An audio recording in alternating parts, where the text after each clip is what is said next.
Welcome back to the show, everyone. As we look ahead to 2022, we see, as expected, quite the election year ahead. Most eyes, of course, will be on the House and Senate, as party control could flip from blue to red. But one state race that is attracting early national attention is the Texas Attorney General Republican primary.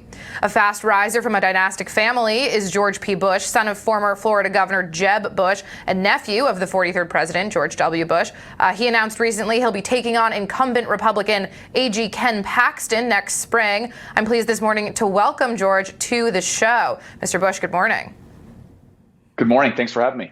Thanks so much for being here. So let's kick things off and get right into the question and answer period of this. Why have you entered this race? What motivated you to jump in and, oppose current AG Paxton? Well, for now 6 years, Texans are aware of securities fraud charges pending against our top cop or top law enforcement officer here in Texas. But what I'm running for is principles that unite us as conservatives. First, securing the border, which has reached an all-time high, probably the highest in modern American history because of the change of the Trump policies. Second is backing the thin blue line because our law enforcement is under attack, even in a state like Texas. Third is confronting human trafficking, the fastest growing crime in our state. We need an aggressive attorney general that's shining a spotlight on the sale of young women in our state. And finally, restoring accountability, attracting new talent, young attorneys from around the country to come to places like Austin where they can serve causes greater than self. So a lot to discuss in the campaign trail, but we're excited to get started. Yeah, I mean, surely a lot of those issues are significant ones that face your state, but you mentioned you feel corruption is one thing that you'd like to combat specifically as it pertains to AG Paxton's office. I mean, we know he's under investigation for some number of issues. Is that really why you feel the need to, get him out of this office because of some of the accusations being levied against him? Well, I think like a lot of our state leadership, including the governor, lieutenant governor, we're shocked and surprised by this behavior. And I happen to be friends with Ken for a long time. We traveled the state together in 2014. And when the allegations were raised, not just by ordinary staffers, these were his personal picks, 8 top lieutenants, Jeff Mateer, Blake Brickman, great conservative attorneys that were on the verge of doing some great things for our state. And since then, we've seen a mass exodus of young Christian attorneys that serve causes greater than self. And so this is about the character and the competency of running the most important law firm in our state. And I have a proven track record of running operations in the private sector, the military, and also in the public sector. I try not to admit it too loudly, but I am a recovering attorney. And I love serving causes greater than self, taking on the federal overreach, winning in the courthouse against the Obama administration and now the Biden administration.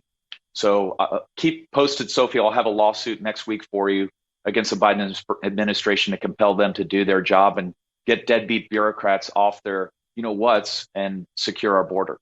Right. Yeah, no, makes a lot of sense. I mean, certainly border security is something that there's been just a ton of development coming out of the governor's office in your state about recently. It's certainly something that AG Paxton has been fighting feverishly for. But another thing that he's been really focused on recently is election integrity. I mean, certainly he's been personally and politically involved with a plethora of cases that have to do with litigating and relitigating the 2020 election and any sort of unkosher activity that may have occurred in a variety of states, including Texas, in terms of those ballots. Where do you stand on those issues, and what's your sort of plan moving forward when it comes to that? Well, first things first, our legislative session, we saw on the 11th hour, Democrats quit their job and actually leave the Capitol. The speaker chose not to arrest the Democrats that quit their job and not passing SB 7, which is our election integrity package, which would have gotten rid of ballot harvesting in our state, unsolicited absentee ballots, drive-through voting, and other aspects of voting that create opportunities for fraud, mismanagement, and abuse. Look, sadly, Texas has a history of voter fraud dating back to LBJ and Duval County with the ballot stuffing. It's something that we have to be very vigilant about. And you're right, the Attorney General's office has original jurisdiction.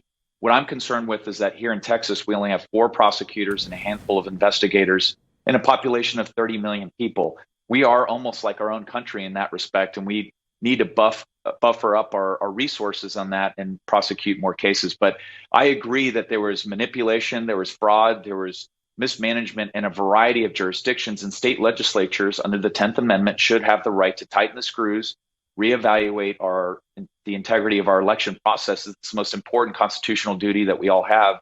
And as Attorney General, I would focus on executing laws.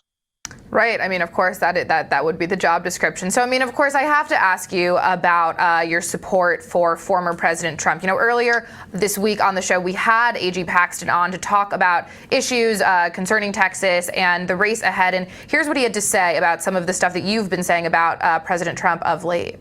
Specifically, when it comes to Mr. Bush, who is going up against you, how do you see yourself as a different candidate than him?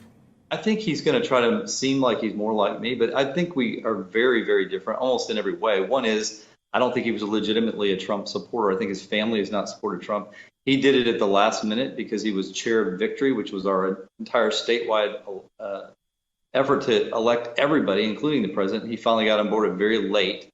I think the way we've managed our offices is very different. I don't think he's done a very good job managing his land office. He's had difficulties dealing with the Alamo. He's had difficulties getting money with that from disaster relief to the right places. It's been a hard job for him. He's moving out of that, trying to go to a more difficult job. This job's much bigger, has a much bigger budget, and has a bigger impact.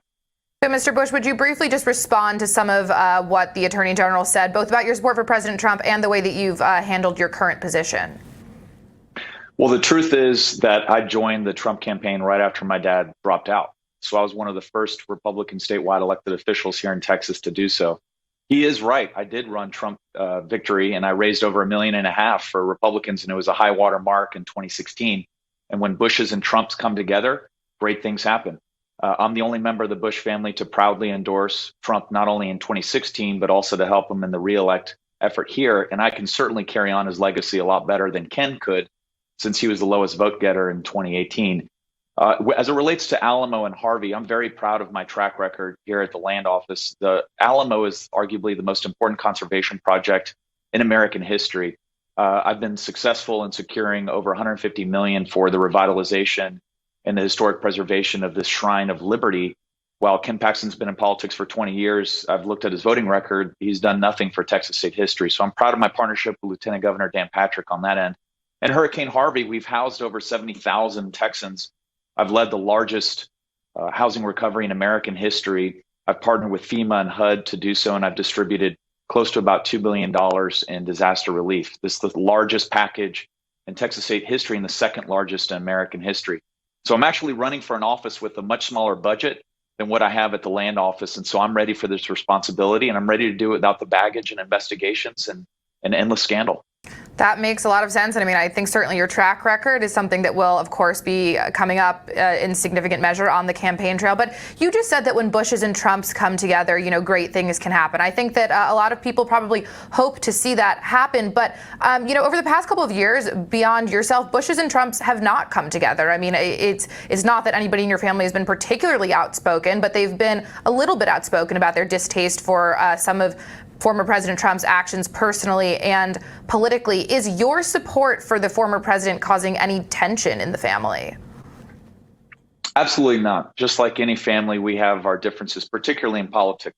I sometimes joke that during Thanksgiving, I may not be in the center of the table, and I might not be getting all the attention in the family, but you know, we're all entitled to our own opinion. Look, my uncle was my commander-in-chief when I joined the military, so he's certainly entitled to his opinion, but it's going to be my name on the ballot. I'm going to take the call late at night when a widow has learned that her husband has died in the line of duty on the streets, whether they're wearing the blue or on the thin green line on the southern border of Texas. So, and for what it's worth, 4 Border Patrol agents have died this year and 17 wearing the blue here in Texas. And I've written the families of each one of them. This is a call to action that I'm ready for with my military experience, with my public sector experience and my private sector experience. So I'm excited to jump in there and continue to support Trump's policies because they're right for our state. And we're seeing the disastrous consequences of Biden's open border surge that we're seeing with 200,000 apprehensions this past month alone. Makes a lot of sense. Well, we're excited to see how this campaign goes. Mr. Bush, thank you so much for swinging by this morning. Thank you. We'll be back.